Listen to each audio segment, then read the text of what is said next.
Ahora vamos a empezar con las preguntas abiertas, segunda parte de la entrevista. Primera pregunta abierta.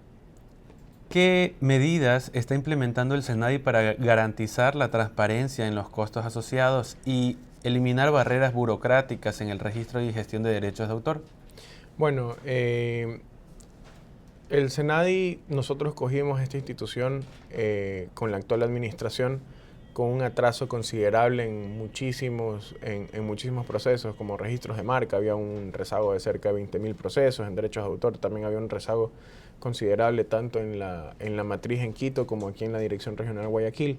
Y lo que se ha trabajado es en planes de contingencia para poder bajar este rezago y mejorar los tiempos. Antes, aquí en Guayaquil y en Quito se demoraban entre 2 o 3 semanas para poder otorgar un certificado de derecho de autor.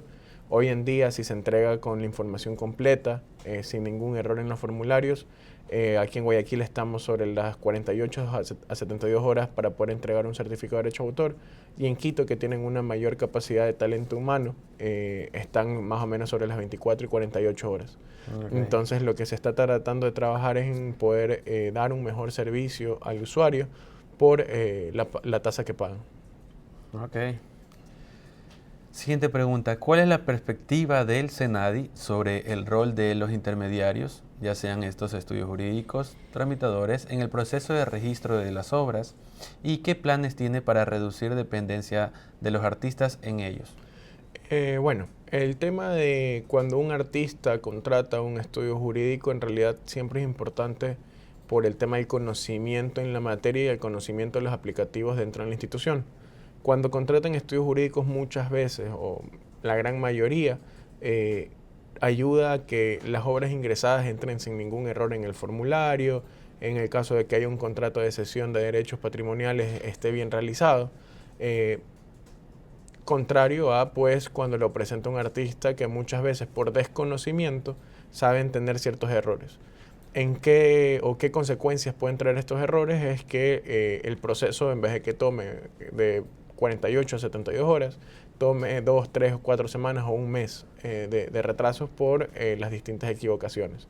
Ahora, desde el Servicio Nacional de Derechos Intelectuales se está trabajando, y como bien había manifestado en una pregunta anterior, se está trabajando en la actualización del aplicativo que ya se realizó, y aún así el mismo va a seguir teniendo actualizaciones para cada vez hacerlo más amigable al usuario y tratar de en el mismo aplicativo ir incluyendo instructivos para que ayude en este caso al artista a que no tenga los errores comunes que saben tener en la realización del formulario o en la realización de un contrato de cesión de derechos patrimoniales.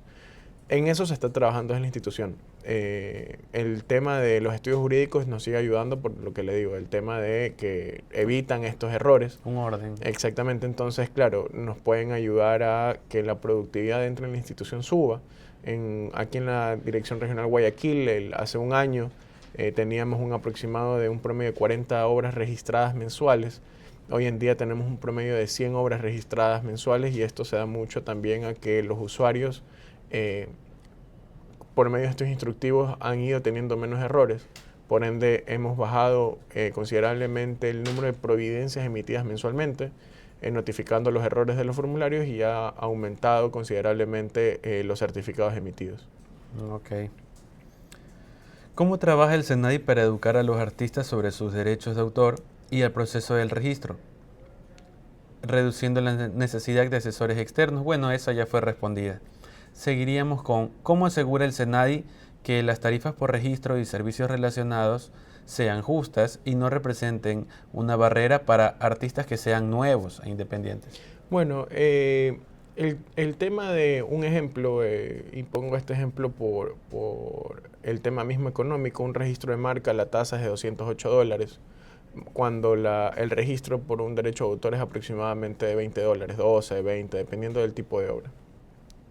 El valor creo que no es restrictivo para ningún artista, más aún pensando en la protección que le puede dar esta obra, y sobre todo cómo puede comercializar esta obra una vez que cuente con el certificado. Hoy en día, con el tema de la tecnología, un ejemplo, Amazon, para subir un libro, pide que uno tenga el certificado de derecho de autor.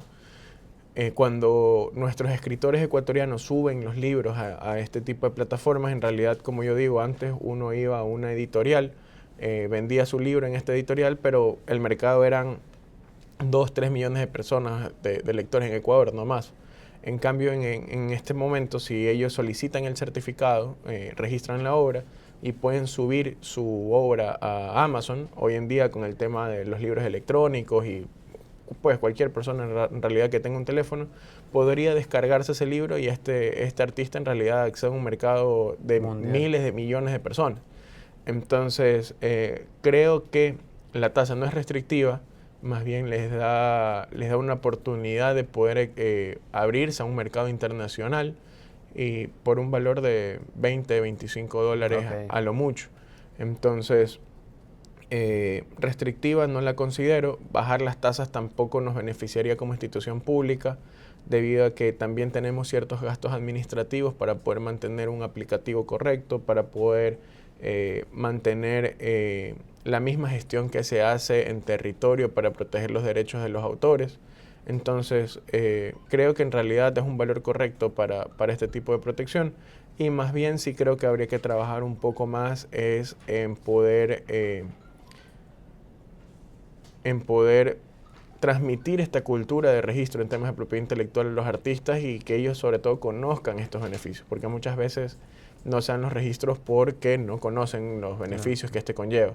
Entonces, por ahí creo que como institución tenemos que reforzar un poquito ese trabajo. Ok.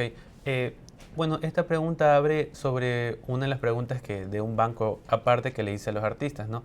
Ellos resaltaban el tema del desconocimiento y usted también ahorita me lo está diciendo. ¿Usted qué manera podría usted, con visión del SENADI, implementar, eliminar este desconocimiento que tienen, ¿no?, sobre derechos de autor? ¿En qué está ahorita el SENADI proponiéndose para eliminar este desconocimiento? Bueno, se trata de trabajar mucho con las sociedades de gestión colectiva, que en realidad nosotros como institución pública siempre tratamos de aliarnos a instituciones privadas y también instituciones públicas mismas para poder llegar siempre a una mayor cantidad de gente. ¿Por qué? Porque no es lo mismo que nosotros saquemos por nuestras redes una convocatoria para un seminario o una charla en temas de derechos de autor, que podremos llegar a 80, 90 personas, o 100, porque no todo el mundo sigue las redes del Servicio Nacional de Derechos Intelectuales. Pero en cambio, si vamos a una sociedad de gestión colectiva como SAICE, que tiene miles de asociados, y que ellos le transmitan a todos sus asociados que se va a hacer una campaña, o que se va a hacer una charla, o que se va a hacer un congreso sobre esto, en realidad vamos a tener mucha mayor llegada, y en eso es lo que sí se está trabajando mucho desde la institución. Tratar de asociarnos a estas sociedades o trabajar en conjunto para poder llegar cada vez más a los artistas. Ahora, pues también está la parte compleja de que el SENADI tiene presencia aquí en Guayaquil y tiene presencia en Quito y en Cuenca. Entonces, claro, habrán muchos artistas del Oriente o habrán otros artistas que Quito no les quede cerca o que Guayaquil no les quede cerca, que en realidad se va haciendo un poco restrictivo. Lo que estamos tratando de hacer es llegar cada vez más a otros lugares del Ecuador. Hace no mucho se dio una capacitación justamente en temas de derechos de autor en la Universidad San Gregorio de Puerto Viejo, que claro, físicamente se tuvo un aforo de cerca de 80 personas, pero vía telemática, vía virtual, se llegaron a cerca de las 400. Entonces, se está tratando de romper esta barrera territorial, sobre todo por medio de la tecnología y también ayudándonos mucho con las universidades. Ok, entonces usted me diría que aún así, en esos intentos ha habido poco público también. Fuera factible que llegue a más. Sí, justamente ahorita estamos tratando de trabajar en distintas campañas para poder hacer conocer de mejor manera los servicios que da el Servicio Nacional de Derechos Intelectuales y sobre todo inculcar esta cultura de propiedad intelectual que en realidad el Ecuador la ha tenido poco durante muchos años en comparación a países hermanos como Perú y Colombia, que en realidad tienen una mejor y una mayor cultura de propiedad intelectual que nosotros, pero estamos tratando de trabajar justamente en esto, en hacer campañas.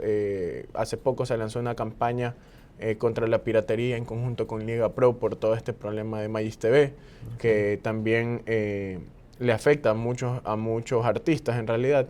Entonces, queremos tener este tipo de conversatorios, campañas, charlas. Hemos estado en varias universidades, sobre todo en este último mes a nivel nacional, justamente para tratar de ir primero, como yo digo, por los más chicos, o sea, la gente más joven, inculcarle esta cultura de propiedad intelectual y que la materia como tal crezca, y que claro, ya una vez que se le va inculcando esta cultura a los más jóvenes, sí pues ya hay una cultura dentro de 2, 3, 4 años de propiedad intelectual en el Ecuador. Ok, listo. Entonces, doctor, últimas dos preguntas. ¿Qué estrategia está desarrollando actualmente el SENADI para alinear el marco legal en derechos de autor con las demandas que pide el mundo moderno, países vecinos y el mundo entero? Bueno, ahorita tenemos en realidad un reto gigantesco con el tema de la inteligencia artificial. Okay. Así como ayuda a muchísima gente, empresas, a las mismas instituciones públicas. Es más, Colombia, si no mal recuerdo, ya ha comenzado a implementar la inteligencia artificial para emitir ciertas resoluciones de entes administrativos. Pero así como es muy buena también la inteligencia artificial, es una amenaza justamente para artistas. Se han escuchado de casos que por medio de inteligencia artificial han creado canciones con la voz de Bad Bunny cuando ese artista ni siquiera sabía de esa canción, o con la voz de Luis Miguel, que también ha pasado. Entonces, en realidad, como institución y como país, y creo que el mundo en realidad, tiene un reto gigantesco para saber hacia qué camino va a tomar la propiedad intelectual, cómo va a evolucionar la propiedad intelectual. Yo siempre he tenido en mi mente que esto más o menos puede ser como en su momento, hace muchos años, tuvo que haber habido una revolución con el tema de la creación de compañías que decían que eran personas ficticias. Hoy en día más bien en derecho ya no se la consideran como tal personas ficticias. Entonces creo que va mucho encaminado hacia allá, hacia qué derecho se le va a dar a la inteligencia artificial. Hoy en día tenemos también ya inteligencia artificial con poder creativo, que no es lo mismo que un chat GPT o alguna de este tipo de inteligencia artificial que en realidad solo se llena de conocimiento, de documentos para poder emitir una respuesta, que también es un riesgo porque todo este documento o todo este conocimiento que se le inculca o que se le ingresa a esta inteligencia artificial no ha pagado una regalía. Uno puede ingresar un libro y en realidad descargué el libro totalmente gratis del internet y no le pagué $1 al autor. Entonces, por ahí tenemos un reto gigantesco en realidad. Claro. Y hay muchas aristas para la cual puede ir evolucionando la propiedad intelectual. Como institución tratamos siempre de velar por los derechos. Es lo que tratamos siempre de hacer. Estamos en constante comunicación con Liga Pro porque ahorita tenemos un problema gigantesco, como les decía, con el tema de Magis TV. Entonces, como institución y con nuestras limitaciones, siempre tratamos de velar por los derechos. De ahí, creo que hay que ir viendo también un poquito los países más desarrollados, el mismo Estados Unidos, que se lo conoce como el padre del copyright, el padre del derecho de autor. Ver cómo va evolucionando el derecho, sobre todo por esta amenaza que les digo que hay de la inteligencia artificial. Claro. Creo que la propiedad intelectual va a cambiar de una manera abrupta en cuestión de 5 o 10 años por todo este tema de la inteligencia artificial, y es lo que como institución pública se tiene que estar pendiente para ver hacia qué línea va evolucionando este derecho. Ok, entonces, última pregunta, doctor, pregunta número 15. ¿Cómo ve el futuro para el Ecuador en temas de derechos de autor para los artistas en plena era digital también en estos 10 años? ¿Cómo usted ve el futuro en derechos de autor, por lo menos en una visión de 10 años, con el tema de que usted me ha comunicado de la inteligencia artificial y demás? Sinceramente lo veo prometedor. Hoy en día tenemos artistas que en realidad están teniendo mucha repercusión a nivel internacional, cosa que antes no teníamos. Cada vez más hay estudios jurídicos mejor preparados en la materia, por ende nuestros artistas también van a poder tener una mejor asesoría y una mejor protección de sus derechos. Vuelvo y repito, la amenaza de la inteligencia artificial es un tema latente para nuestros artistas y que hay que irlo tratando con pinzas. De ahí, como yo siempre digo, a Ecuador lo único que le ha faltado es el empujoncito, porque tenemos más que artistas muy talentosos, pero muchas veces también no han salido adelante o se han quedado estancados justamente desde mi perspectiva y como especialista en esta materia, por el tema de la propiedad intelectual, porque pese a que para nosotros no puede ser importante, para el extranjero y para el mundo como tal, el tema de la propiedad intelectual es sumamente importante. Y cuando se topan con estos artistas que no tienen certificados de derecho de autor, que no tienen las obras reconocidas como autores pues, que son de ellos, en realidad sí se viene es un problema. Hay que cambiar un poco la cultura entonces. Exactamente, siempre es algo que recalco y desde que estoy en la institución más bien trato de trabajar mucho con instituciones de educación superior y con los usuarios en general de poder cambiar ese chip y tratar de que esa cultura se arraigue en el Ecuador y que las personas digan, ok, la propiedad intelectual en realidad no es como antes que uno pensaba, bueno, es solo una marca, sino que en realidad ya es mucho más importante y hoy en día es la parte más importante de las grandes empresas. Los activos intangibles en realidad es la parte mejor valorada. Creo que tomaríamos como ejemplo lo que usted me conversaba antes, tomarlo como un ejemplo de padre y su creación. Así es, correcto, tal cual. Con la propiedad intelectual se da este reconocimiento y como yo siempre recalco, Armando Manzanero, un autor que pocos conocen, creo, o bueno, capaz que la generación anterior lo conoce un poco más, pero nuestra generación conoce mucho más a Luis Miguel y lo que no saben es que todas las canciones de Luis Miguel, la autoría eran de Armando Manzanero.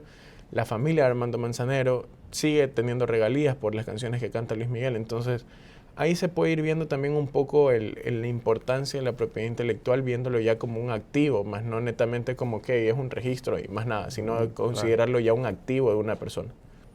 Ok. Bueno, esas han sido todas las preguntas, las abiertas y cerradas. Muchas gracias, doctor, por su tiempo. Le agradecemos de parte de la Universidad de Guayaquil y del mundo de los juristas. Gracias. Gracias.